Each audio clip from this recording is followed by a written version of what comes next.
भारती। सखी सहेली। सभी सुनने वालों को राजश्री त्रिवेदी का प्यार भरा नमस्कार और सोनाली तुमको बहुत प्यार भरा नमस्ते। सभी सखियों सहेलियों को, श्रोताओं को और राजश्री जी आपको सोनाली पाठक का सप्रेम नमस्कार। क्या हाल है? बहुत बढ़िया। आज बहुत चहक रही थी ड्यूटी रूम में। क्या कोई खास बात? अरे मौसम इतना खूबसूरत है तो चहकना तो लाजमी है। क्या बात है। और वैसे भी क्यों ना चहके। हाँ, और जिस दिन सखी सहेली में सखियों सखाओं श्रोताओं से मिलने का दिन होता है उस दिन एक अलग ही एनर्जी होती है, अंदर से ही एक खुशी का एहसास होता है जो अपने आप नजर आ जाता है। बिल्कुल। और हमारे हाथ में तो वैसे भी बैडमिंटन का वो लगा हुआ है ना, आपने देखा है नेट जी, जहाँ शाम में खेलते हैं। मतलब ऑफिस खत्म होने के बाद है ना। कई बार मैं लोगों को ऐसे भी देखती हूँ चहलकदमी कर रहे होते हैं। भाई स्वास्थ्य जो है वो अगर आप अपना अच्छा रखना चाहते हैं, स्वस्थ रहना चाहते हैं तो जरूरी है कि खेल से आपका रिश्ता बना रहे। मैं समझ गई। बचपन में हम सब खेलते थे ना जी। खेलना क्यों बंद कर देते? सचमुच। और ये खेलना बंद हो जाता है और तभी हम लोग एकदम से सुस्त हो जाते हैं। हाँ। और बस सोचते हैं कि अरे हम कितने तंदुरुस्त थे जब हम खेलते थे, है ना। तो खेलते रहना चाहिए। और आज खास दिन है, आज राष्ट्रीय खेल दिवस है। क्या बात है। और फिर अंतर्राष्ट्रीय परमाणु परीक्षण विरोधी दिवस भी है। उस बारे में भी हम बातचीत करेंगे। और हमारे बहुत सारे हमारे साथियों ने, हमारे श्रोताओं ने, सखियों ने इस विषय पर भर भर के कमेंट्स भेज रहे हैं और हम भर भर के पढ़ेंगे जी। और घूमने के लिए जाएंगे उत्तराखंड, बिनसर। हम बिनसर जी। हाँ, तो वो वहीं है ना। वहीं पर है। हमारे एक साथी ने बताया था ना कि ये उत्तराखंड में है। हाँ, बताया था मंदाकिनी ने। हाँ, बताया था, है ना। हाँ। तो बस हम आज अपने श्रोताओं को वहाँ घुमाने ले जाएंगे। और जब व्यंजन बिगड़ जाता है अभी अभी आप कह रही थी ना, हाँ, कि बना रही थी गुलाब जामुन बन गया लड्डू।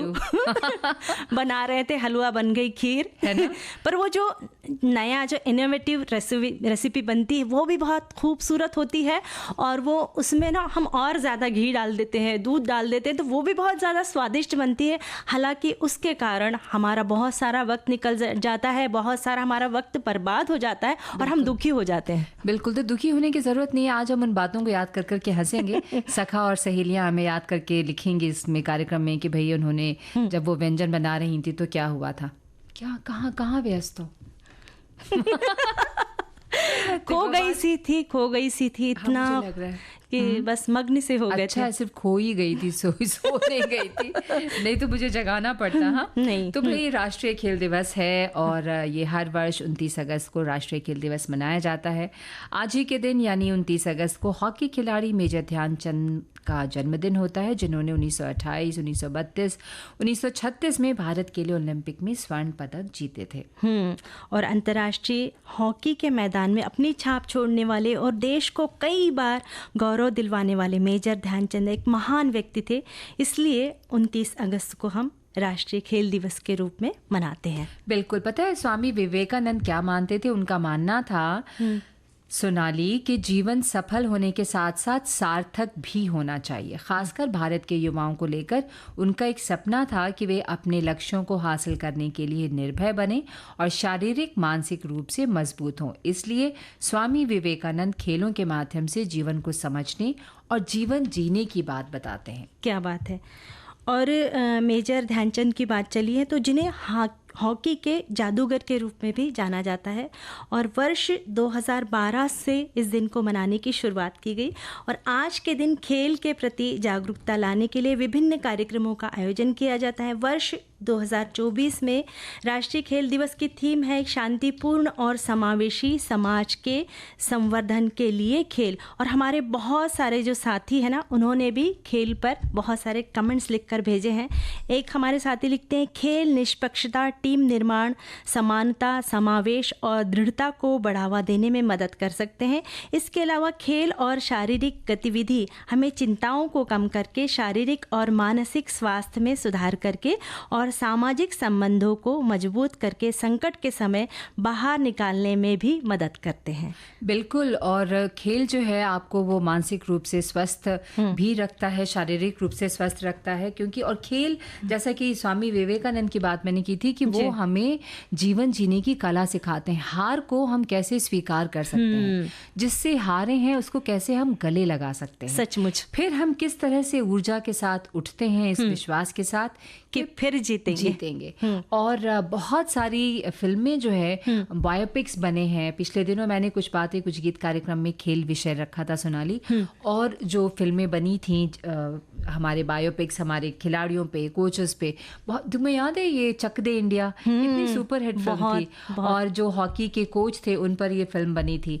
मैरी कॉम आपने देखा, साइना नेहवाल पे साइना बनी, और बहुत सारी फिल्में, इकबाल थी फिल्म, हाँ, बहुत सारी फिल्में। तो ये उसका उद्देश्य ही यही है कि हमारे जो युवा हैं और जो बुजुर्ग हो चुके हैं वो भी थोड़ा सा किसी भी खेल को अपनाएं, और कुछ नहीं तो अगर आप पार्क में जॉगिंग करते हैं तो वो भी आपको स्वस्थ रहने में बहुत मदद करते हैं। और है ना राष्ट्रीय जी, आजकल बच्चे जो हैं वीडियो गेम में लगे हुए हैं, तो उसमें उन्हें सिर्फ और सिर्फ जीत का एहसास होता है, उनमें खिलाड़ी भावना नहीं है। तो अगर सामने से खेलेंगे तो उनमें खिलाड़ी भावना जग जाएगी, साथ ही एक दूसरे को मदद करने की जो भावना होती है, जब टीम वर्क में हम खेलते हैं तो वो अपने आप उनमें उत्पन्न हो जाएगी। तो बच्चों को भी मैदानी खेलों से जुड़ने के लिए हमें प्रवृत्त करना चाहिए। जो मैरी कॉम पे ये फिल्म बनी थी जिसे प्रियंका चोपड़ा ने अभिनीत किया था, और किस तरह से जब आपका दिल इस बात के लिए जिद्दी हो जाता है कि मुझे जीतना है, और उस जीत के लिए, जीत तो हार और जीत तो जब आप कंपटीशन हो रही होती है, प्रतियोगिता हो रही होती है, उसमें कोई जीतेगा कोई हारेगा, लेकिन इसके पीछे की एक लंबी कहानी होती है, एक लंबी मेहनत होती है, उनका स्ट्रगल होता है। बिल्कुल, खेल हमें बहुत कुछ सिखाता है। आप क्या बताने वाली? हमारे एक साथी ने लिखा है कि हॉकी के जादूगर पद्म भूषण मेजर ध्यानचंद जी के जन्मदिन पर उन्हें सादर प्रणाम तथा सभी खेल प्रेमियों को हार्दिक बधाई। राष्ट्रीय खेल दिवस के रूप में मनाया जाने वाला यह दिन विश्व पटल पर भारतीय प्रतिभा का लोहा मनवाने वाले सभी खिलाड़ियों के प्रति अपनी कृतज्ञता ज्ञापित करने का उत्सव है। उम्मीद है कि खेलों के प्रति विकसित हो रही हमारी सजग और सकारात्मक दृष्टि जल्द ही खिलाड़ियों और संसाधनों के बीच की खाई को पाटने का माध्यम बनेगी। बिल्कुल, और एक श्रोता ने बहुत ही सुंदर संदेश भेजा है कि खेल निष्पक्षता, टीम निर्माण, समानता, समावेश और दृढ़ता को बढ़ावा देने में मदद कर सकते हैं। इसके अलावा खेल और शारीरिक गतिविधि हमें चिंताओं को कम करके शारीरिक और मानसिक स्वास्थ्य में सुधार करके और सामाजिक संबंधों को मजबूत करके संकट के समय से बाहर निकालने में भी मदद करती है।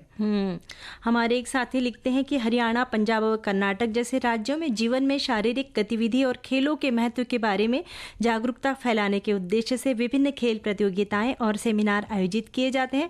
वर्षों से सरकार ने इस दिन का उपयोग विभिन्न खेल योजनाओं को शुरू करने के लिए एक मंच के रूप में भी किया है, जिसमें खेलो इंडिया मूवमेंट भी शामिल है, जिसकी घोषणा हमारे प्रधानमंत्री नरेंद्र मोदी जी ने 2018 में की थी। सिर्फ इतना ही नहीं, राष्ट्रीय खेल दिवस एक ऐसा अवसर है जब देश के प्रतिभाशाली एथलीटों को राजीव गांधी खेल रत्न, अर्जुन पुरस्कार, ध्यानचंद पुरस्कार और द्रोणाचार्य पुरस्कार जैसी मान्यताओं से सम्मानित किया जाता है। और इस दिन राष्ट्रपति भवन में आयोजित एक विशेष समारोह में भारत के राष्ट्रपति द्वारा इन पुरस्कारों को भी दिया जाता है। बिल्कुल, लेकिन उस पुरस्कार पाने के पीछे कितनी मेहनत होती है, कितना संघर्ष होता है।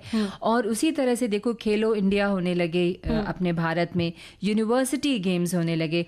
इस तरह से जो है हमारे देश के विभिन्न राज्यों से जो खिलाड़ी चुने जाते हैं और फिर वो कॉमनवेल्थ गेम्स और साउथ एशियन गेम्स और ओलंपिक्स या पैरालंपिक गेम्स में शामिल होते हैं। अभी देखो पैरालंपिक्स पेरिस में हो रहा है, वो दिव्यांग खिलाड़ियों के लिए, और उसमें भी देखो क्या जज्बा होता है। सचमुच, किसी के हाथ नहीं है या किसी के पैर नहीं है, लेकिन आप देखिए उसके अंदर हिम्मत कितनी हिम्मत है। और हमें वो जीवन में बहुत उनका प्रेरणा देता है कि हम लोग बस रोते रहते हैं कि अरे ये नहीं है मेरे पास, वो नहीं है उनके, पर वो देखिए बिना हाथ के, बिना पैर के, कितने संघर्षों के बाद सशक्त है वो जी, कितने सक्षम है वो जी। बिल्कुल, और ये सब कुछ आप खेल से ही सीख सकते हैं। खेल जो है वो कल्पनाशीलता और सृजनात्मकता को बढ़ावा देती है, शारीरिक और क्रियात्मक विकास को बढ़ावा देता है, भाषाई विकास में सहायक होता है, बच्चे इससे सामाजिक होना सीखते हैं और भावात्मक विकास तो होता ही होता है।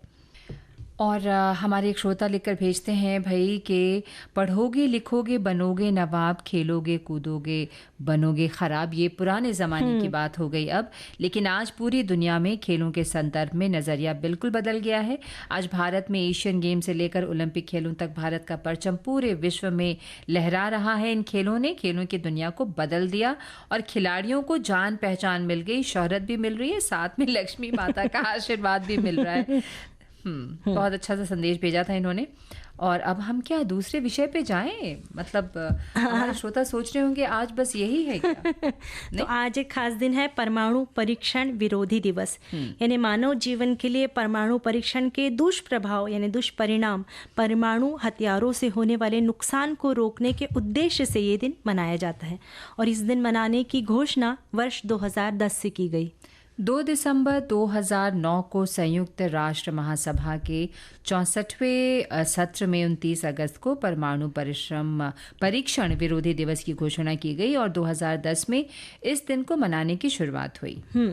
और प्रतिवर्ष इस दिन लोगों में जागरूकता लाने के लिए इस विषय पर चर्चा की जाती है, विचार गोष्ठी और सम्मेलनों का आयोजन किया जाता है। और परमाणु बम से होने वाली त्रासदी संपूर्ण विश्व के लिए एक सबक है। भविष्य में होने वाले परमाणु परीक्षण के विरोध में पूरे विश्व को एक साथ खड़े रहना चाहिए। और हमारे बहुत सारे श्रोता बहुत सारे संदेश भेज रहे हैं। एक श्रोता ने लिखा है कि भाई परमाणु हथियार परीक्षण, विस्फोटों या किसी अन्य परमाणु विस्फोट के प्रभावों के बारे में जागरूकता बढ़ाने और परमाणु हथियार मुक्त दुनिया के लक्ष्य को प्राप्त करने के साधनों में से एक के रूप में उनके बंद होने की आवश्यकता का आह्वान किया गया है। और ये प्रस्ताव तो जैसा हमने बताया कि भाई 29 अगस्त को हुआ था। सेमी पॉलिटिक्स जो भी है, परमाणु परीक्षण स्थल के बंद होने के उपलक्ष्य में कजाकिस्तान द्वारा कई प्रायोजकों और सह प्रायोजकों के साथ मिलकर शुरू किया गया था। हमारे एक साथी ये भी लिखते हैं कि अंतर्राष्ट्रीय परमाणु परीक्षण निषेध दिवस प्रतिवर्ष 29 अगस्त को मनाया जाता है। यही बात उन्होंने लिखी है जो हमने कहा था। इस दिन का उद्देश्य परमाणु हथियारों के परीक्षणों को रोकने और उनके खतरों के बारे में जागरूकता फैलाना है। इस दिन का महत्व इस बात पर जोर देता है कि परमाणु परीक्षण न केवल मानवता के लिए बल्कि पर्यावरण और वैश्विक शांति के लिए भी खतरा है। इसका लक्ष्य एक ऐसा विश्व बनाना है जो परमाणु हथियारों से मुक्त हो। बिल्कुल। और एक श्रोता ने लिखा है कि दरअसल आज ज़रूरत इस बात की है कि पूरे विश्व को परमाणु युद्ध से कैसे बचाया जाए, क्योंकि संपूर्ण मानवता के साथ संपूर्ण जगत के अस्तित्व का खतरा पैदा हो गया है और ऐसे में हमें ही ये सुनिश्चित करना है कि इस खतरनाक खेल को कैसे रोका जाए। और जहाँ तक मैं समझ रहा हूँ जिन्होंने ये संदेश लिखा है कि संवेदनशील प्रधानमंत्री इसमें लगे हुए हैं और उन्होंने परमाणु युद्ध ना होने पाए इसके लिए बहुत प्रयास किए जा रहे हैं। तो सचमुच ये जो है परमाणु परीक्षण विरोधी दिवस, इसे हमें बहुत ध्यान से हमें इसे अपनाना है, क्योंकि ये जो है मानव जीवन का इससे सिर्फ और सिर्फ विनाश है। और मानव जीवन का है ही पर्यावरण का विनाश है। जब पर्यावरण ही नहीं साफ स्वच्छ रहेगा तो हम कहाँ सांस लेंगे जी। जब हम सांस नहीं लेंगे तो फिर है ना। तो बहुत ज़रूरी है कि हम उस तरफ सोचें, खुद भी जागरूक हों, अपने आसपास के लोगों को जागरूक करें और जो हमारे देश के रिस्पॉन्सिबल सिचुएशंस में जगह में जहाँ लोग हैं उस बारे में बातचीत हो और समस्या का समाधान हो। एक बार फिर तमाम श्रोताओं का स्वागत है कार्यक्रम सखी सहेली में। मैं हूँ राजश्री और मैं हूँ सोनाली। सोनाली। तो और अब हम चले बिनसर घूमने। चलो घूमने चलते हैं। बिल्कुल। तो हमने पहले तो सुनाई दिया अपने श्रोताओं को खूबसूरत सा गाना, ये वादियाँ ये फिजाएं। तो उस वादियों में उस फिजाओं में थोड़ा विचरण करते हैं। चलिए। तो हिमालय की गोद में स्थित बिनसर एक बेहद सुंदर पर्यटन स्थल है और बिनसर की पहाड़ियों को झंडीधार के नाम से भी जाना जाता है और यह जगह प्रकृति प्रेमियों के लिए किसी स्वर्ग से कम नहीं है। क्या बात है। बिनसर कुमाऊं के चंद राजवंश की राजधानी या 11वीं से लेकर 18वीं शताब्दी के बीच चंद राजवंश के शासकों ने गर्मियों के मौसम में वहाँ समय बिताते थे। जी, और बिनसर सभी प्रमुख शहरों से रेल मार्ग, वायु मार्ग और सड़क मार्ग से जुड़ा है। बिनसर से निकटतम हवाई अड्डा पंतनगर और दिल्ली है, और निकटतम रेलवे स्टेशन काठ गोदाम है, और नैनीताल से 96 किलोमीटर और अल्मोड़ा से 30 किलोमीटर दूर पर बिनसर स्थित है। बिल्कुल, उत्तराखंड से हमारी जो सहयोगी हैं, हमारी जो सहकर्मी हैं, उनसे हम पूछते हैं, वो हमें बिल्कुल बता सकती हैं कि वहाँ का मौसम कैसा होता है। घूमने जाते हैं है ना मंदाकिनी, आप बताइए ना थोड़ा इधर आकर, जहाँ उत्तराखंड के बारे में, क्योंकि हमारे पास जिसे कहते हैं ना बिल्कुल straight from the horses mouth. लेकिन जो बात आप बता रही हैं ना, मुझे लगता है उससे खूबसूरत बात मैं बता ही नहीं सकती। आप अपने आप में ही बता रही हैं कि उत्तराखंड कितना सुंदर है। और वाकई जो बिनसर ये जगह है वो एक हिल स्टेशन है, और वहाँ हजारों लोग विचरण करने आते हैं। अपने गर्म स्थानों से निकलकर जब वहाँ पहुँचते हैं तो समा देखते ही बनता है। और मैं कहती हूँ कि वहाँ जाने के बाद तो ऐसा लगता है कई बार राष्ट्रीय जी कि लौटकर आया ही न जाए, ऐसा है ये स्थान। बिल्कुल सही कह रही हैं भाई। सभी प्रमुख शहरों से रेल मार्ग, वायु मार्ग और सड़क मार्ग से जुड़ा है ये। और बिनसर में निकटतम हवाई अड्डा जो है वो बोल चुकी हूँ राष्ट्रीय जी। जी बता सारी जानकारी दे दी है तुमने। तो फिर मैं घूमने जाती हूँ वहाँ। हाँ, और बिनसर में प्रकृति की सुंदरता का आनंद लेने के लिए मार्च से जून और अक्टूबर से दिसंबर सबसे अच्छा समय होता है। हाँ, समय बताना बहुत ज़रूरी था। हाँ। पता चला ठंड में वहाँ चले गए तो एकदम इतनी बर्फ जैसे जम जाएंगी। बिल्कुल। और बिनेश्वर महादेव मंदिर वहाँ का एक प्राचीन मंदिर है जो 16वीं शताब्दी में उसका निर्माण किया गया था, और पुरातन शिव मंदिर है जिसका निर्माण राजा कल्याण चंद के शासन काल में किया गया था। साथ ही बिनसर 0 पॉइंट ये यहाँ का सबसे ऊंचा स्थान है, और यहाँ से हिमालय की सुंदरता को बहुत करीब से अनुभव किया जा सकता है। हमारे एक श्रोता ने लिखा है कि बिनसर हिल स्टेशन उत्तराखंड का खूबसूरत शहर है।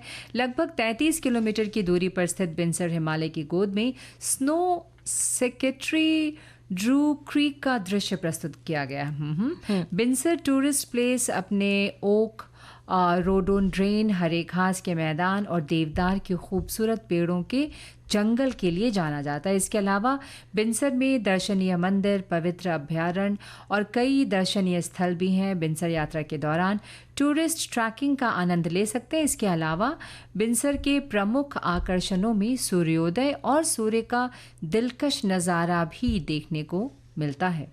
और एक हमारी सखी ये भी लिखती हैं कि बिनसर चंद राजवंश शासकों की पूर्व ग्रीष्मकालीन राजधानी थी, जिन्होंने 7वीं से 18वीं शताब्दी तक कुमाऊं पर शासन किया, और 2420 मीटर की ऊंचाई पर स्थित शांत और सुरम्य गांव कुमाऊं की पहाड़ियों में सबसे सुंदर स्थानों में से एक है। और यहाँ पर बिनसर अभयारण्य भी तो है राश्री जी। बिल्कुल, जिसके बारे में मैंने बताया ना अभी। ये झंडाधर पहाड़ियों के ऊपर स्थित है, जो हिमालय के मुकुट की तरह सुशोभित है, और उसमें बहुत सारे वन्य जीव, जंतु, पशु, पक्षी, बहुत सुंदर सुंदर। वहाँ का नज़ारा ही इतना खूबसूरत है कि जैसे हमारी मंदाकिनी जी ने बताया कि वहाँ से आने का मन ही नहीं होगा। साथ ही गैराल गोलू देवता मंदिर, जो कुमाऊं के प्रसिद्ध मंदिरों में से एक ये मंदिर है, और बिनसर अभयारण्य के मुख्य द्वार से 2 किलोमीटर और कुमाऊं उपवन से 11 किलोमीटर दूर पर स्थित है ये। और बिनसर में अगर आप चाहें तो हस्तशिल्प की खरीदारी ज़रूर कर सकते हैं। लकड़ी से बनी वस्तुएं, ऊनी मफलर, स्वेटर, शॉल, वो किसी भी हिल स्टेशंस पे मिलते हैं, है ना, क्योंकि वहाँ पर क्योंकि ठंड बहुत होती है तो उनके ऊन भी जो होते हैं ना बहुत गर्म होते हैं, मोटे मोटे स्वेटर्स मिलते हैं वहाँ पे। तो भाई आप ये सब कुछ खरीद सकते हैं। और यहाँ का शहद और हस्त निर्मित साबुन जो है वो पर्यटकों के बीच काफ़ी लोकप्रिय है। और साथ में बिनसर में और भी देखने लायक जगह हैं, जैसे परियादेव पाषाण, खली एस्टेट, कसार देवी मंदिर, विवेकानंद ध्यान गुफा, और कसार में लामा ध्यान केंद्र, कोशी नदी और सूर्यास्त बिंदु भी है, जहाँ पर हम जाके एकदम से अपने घर परिवार को भूलकर वहाँ पे एकदम आनंद के साथ वक्त गुजार सकते हैं। तो भाई आप ज़रूर अपने परिवार के साथ वहाँ दर्शक के रूप में और एक पर्यटक के रूप में ज़रूर जाती हूँ। के बाद तो फिर अपना स्टूडियो सबसे अच्छा है, ठंडक भी है और संगीत भी है ना। और इतनी सारी सखियों का साथ है। बिल्कुल। हमारी एक श्रोता बहुत ही सुंदर सा संदेश भेज रही हैं, लिखती हैं, शहर के भाग दौड़ भरी रूटीन ज़िंदगी को एक मशीन जैसा बना देता है। तब उस मशीनी दुनिया से बाहर निकलने के लिए हम घूमने निकल जाते हैं, लेकिन जब आप कहीं जाते हैं और वहाँ भीड़ पाते हैं तो उस घूमने में सुकून नहीं होता है। आजकल हर जगह इंटरनेट पर हैं और लोग बड़ी जल्दी उन जगहों पर पहुँच जाते हैं। ऐसे में सुकून और शांत जगह कम ही बची है। ऐसी ही शांत और सुंदर हरियाली भरा घर है बिनसर। हमारे एक साथी लिखते हैं, उत्तराखंड के काशीपुर शहर में मेरे पति पोस्टेड थे। वहाँ एक गिरजिया माता का मंदिर बहुत सुंदर था। पहाड़ियों का मनोरम दृश्य है उत्तराखंड। क्या बात है, बहुत सुंदर। तो हमारे पास ऐसे बहुत सारे संदेश आए और हमारी एक श्रोता लिखती भी हैं, वाह वाह बहुत सुंदर गीत, ये वादियों से फिजाएं बुला रही हैं मुझे और हम बिल्कुल तैयार हैं आपके साथ घूमने चलने को, राशि जी और सोनाली। तो हम भी अपने सखियों के साथ घूम ही रहे हैं, है ना। एक हमारी सखी ये भी लिखती हैं कि आज पर्यटन पर भी जाना है ना, इसलिए कुछ ज़्यादा ही खुश है। हमें भी और सोनाली जी को भी बहुत खुशी है। तो सचमुच पर्यटन पर जब जाना होता है तो अंदर से बहुत हम खुश हो जाते हैं कि अरे कितना खूबसूरत होगा वो शहर और वहाँ का अनुभव अलग होगा, वहाँ के व्यंजन नए होंगे। और व्यंजनों की बात चलती है तो कभी कभी हम परेशान भी हो जाते हैं ना कि कोई व्यंजन बिगड़ जाता है, बनाने जाते हैं कुछ और बन जाता है कुछ। देखो अभी जब ये गीत चल रहा था और आपने मुझसे पूछा सोनाली कि राशि जी आपके साथ कुछ ऐसा हुआ था, तो मैंने बहुत ही जिसे कहते हैं कि ईमानदारी से बात कह दी कि भाई मेरे साथ तो अक्सर ही होता है, मैं बनाती कुछ हूँ बनता कुछ है, पर बनता टेस्टी होगा वो। हाँ वो देखो आप अगर रसगुल्ला बना रहे और वो मालपुआ बन जाए तो मीठा तो लगेगा ही ना, है ना। नहीं पर ऐसा होता है ना कि जब हम उसे सुधारने जाते हैं ना तब उसमें बहुत सारी दूध, मलाई, घी, तो बादाम, तो ये तो वो, फिर फोन करके मौसी जी से पूछा तो मौसी जी बोले उसमें थोड़ा सा भून के बेसन डाल दो, कोई बोलेगा और कुछ डाल दो, कोई बोलेगा कुछ डाल दो। तो लगता बहुत अच्छा है, भले उसका शेप थोड़ा सा बिगड़ जाता है पर स्वाद में बहुत अच्छा होता है व्यंजन। मुझे लगता है शेप पे ज्यादा ध्यान देना भी नहीं चाहिए। हाँ, अब जैसे शेप पे ध्यान देना नहीं है राश्री जी, ये आपकी बात सही है, और किसी को प्लेट में रख के दिया तो देखने वाला डर जाएगा, सोचेगा नया प्रयोग किया, है ना। हाँ, बहुत सारे संदेश आए तो हम उन संदेशों को शामिल करें अपने इस प्रोग्राम में। सब लोग याद कर रहे हैं कि भाई उनको अपने दिन याद आ रहे हैं कि क्या बनाने जा रही थी और क्या बन गया। एक श्रोता लिखते हैं कि मेरा पहला अनुभव बड़ा विचित्र रहा। घर में भिंडी रखी थी, उस समय पर घर में गैस तो था नहीं, तो स्टोव सब्जी बनाने की तैयारी शुरू कर दी। भिंडियों को अच्छे से धोकर काट लिया। अब काटने से पहले पोंछना भी होता है, तो वो काम मैंने नहीं किया और एक छोटी पतीली में थोड़ा तेल डालकर जीरा डाला, हालांकि मेथी दाना डालना होता है, और फिर भिंडी के टुकड़े डाल दिए और ढक्कन से ढक दिया। अब भिंडियों पर लगा हुआ पानी और बनने वाली भाप ने भिंडियों को लेसदार बना दिया। देखकर घबराहट हुई, थोड़ा तेल और डाल दिया और उसे सही करने के लिए चम्मच से चलाने लगी। थोड़ी देर में भिंडी का अस्तित्व खत्म हो गया और एक लोई सी नजर आने लगी। बिल्कुल। और उस दिन के बाद में उन्होंने सबक ले ली होगी कि भाई भिंडी को पहले से धो के पोंछ के रखना है, अगर सुबह सब्जी बनाना तो रात को ही धो के रख दे ना, तो ऐसी दिक्कत ना आ जाए। एक हमारी साथी ये भी लिखते हैं कि हम पाक कला में चाहे कितने भी एक्सपर्ट क्यों ना हो, कोई विशेष व्यंजन बहुत अच्छा बनाते हो, पर पता नहीं ऐसा क्यों होता है कि जब हम किसी विशेष दिन या किसी विशेष के लिए बनाते हैं तो व्यंजन बिगड़ जाता है। हमेशा तो नहीं पर कभी कभी मेरे साथ तो ऐसा हो जाता है। हमारी निपुणता धरी की धरी रह जाती है और अपने आप पर बहुत गुस्सा आता है। गुस्सा नहीं, अभी प्यार आना चाहिए कि कितनी हसीन गलती की है मैंने, है ना। और एक श्रोता जानती हो लिखती है कि मैं जब शादी होकर नई ही थी, सासू माँ ने अंगीठी पर रोटियां सेकने को कहा। करीब 20 रोटियां बनानी थी, वो तो बोलकर ऊपर अपने कमरे में चली गई। कोई भी मेरे पास नहीं जिससे मैं कुछ पूछूं।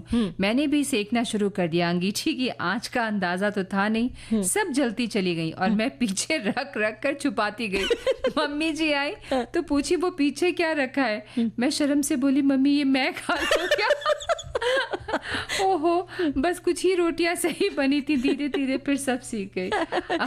कितना इन्हें उसमें मासूमियत लगती है ना, ये बिल्कुल कि ये मैं खा लूंगी। So sweet.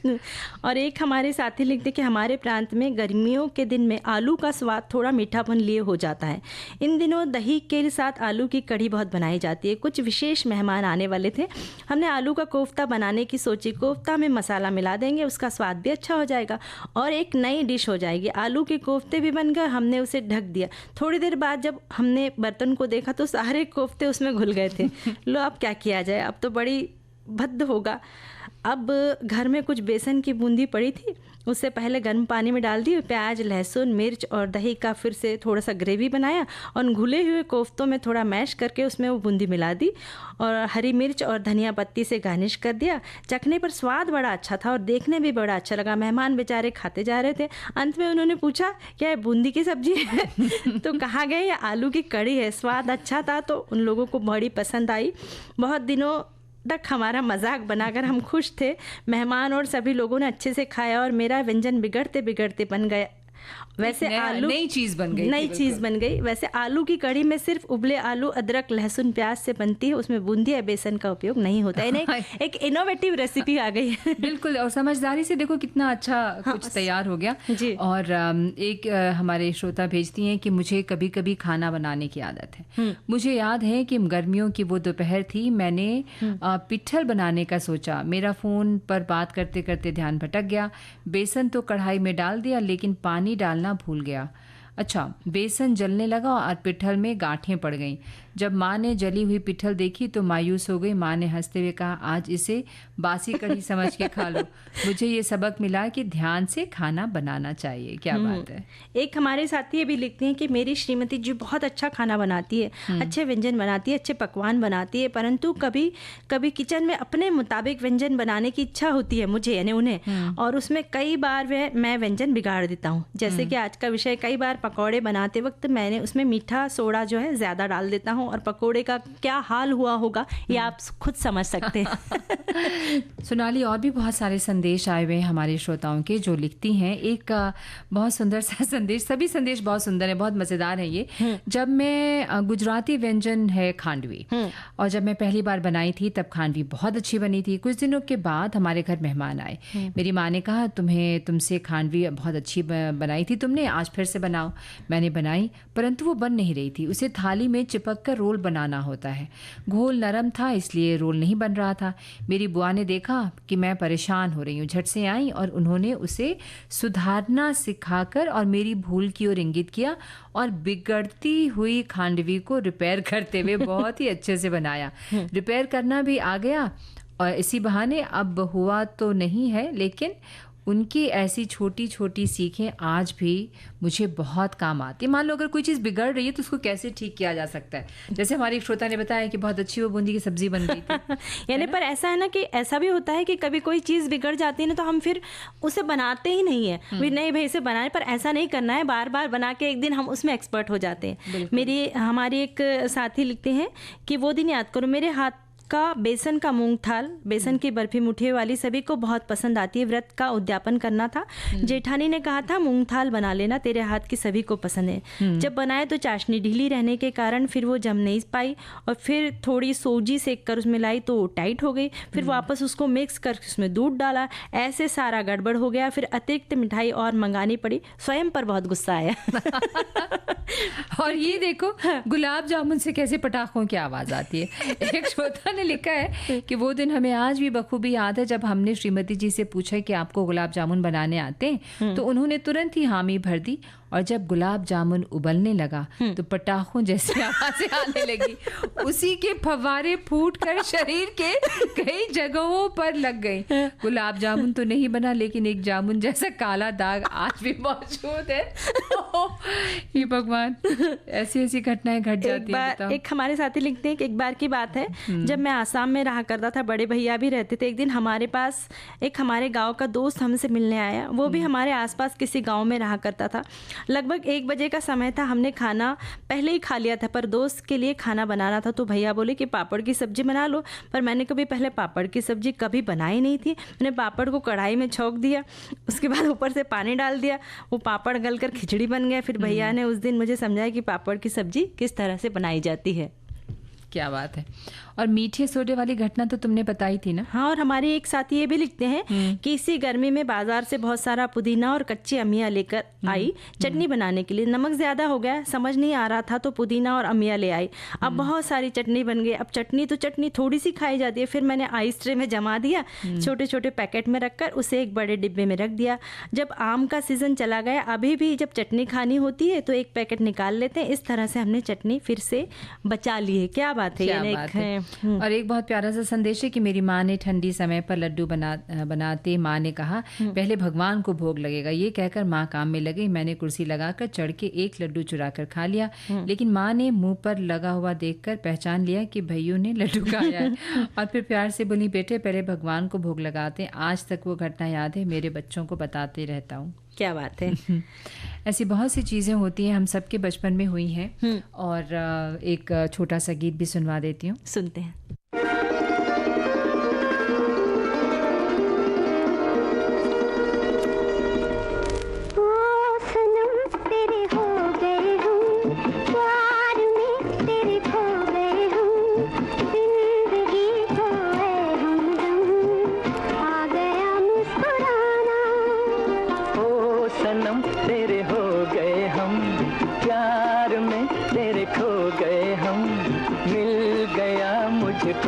सनम जिंदगी का बहाना।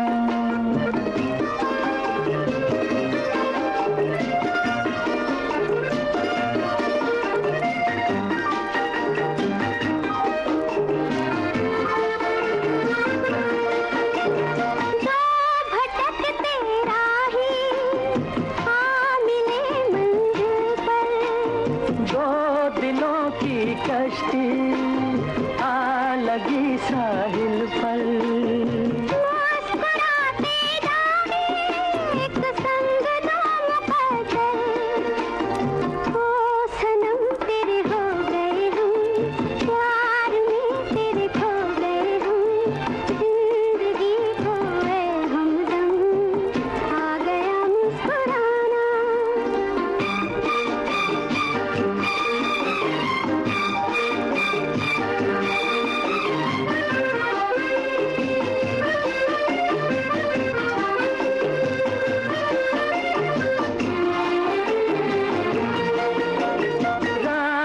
चुप सुनती है ये हंसी अफसाना। देखते हैं तारे बस गया वीराना। चांद को शर्मा गए आपका शर्माना। ओ सनम तेरे हो गए हम, प्यार में तेरे खो गए हम, मिल गया मुझको ऐ सनम जिंदगी का बहाना। सनम तेरे हो गए हम, प्यार में तेरे खो गए हम, जिंदगी खोए हमदम, आ गया मुस्कुराना। हमारे एक साथी लिखते हैं, हमारे घर में दूध पाक गलत तरीके से बना था। घर में मेरी बहन को देखने मेहमान आए थे। मेरी मम्मी ने मेरी बहन को दूध पाक बनाने को कहा। गलती से मेरी बहन ने नमक को शुगर पाउडर समझ के ढेर सारा उसमें डाल दिया। ओ भगवान, ये तो पूरा ही उल्टा हो गया है ना। तो बिगड़ गया होगा। बिल्कुल बिगड़ गया होगा, उसे फिर से बनाना पड़ा होगा क्योंकि उसका और कुछ हो नहीं सकता था, है ना। नमकीन हलवा तो हमने सुना, पनीर बन सकता है चावल वाला पनीर, है ना। तो चलो वो भी अंदाजा मतलब किया जा सकता है। तो हमारे प्रोग्राम का जो वक्त है वो बिल्कुल समाप्त हो चुका है। तो मैं राजश्री त्रिवेदी और सोनाली पाठक का नमस्कार।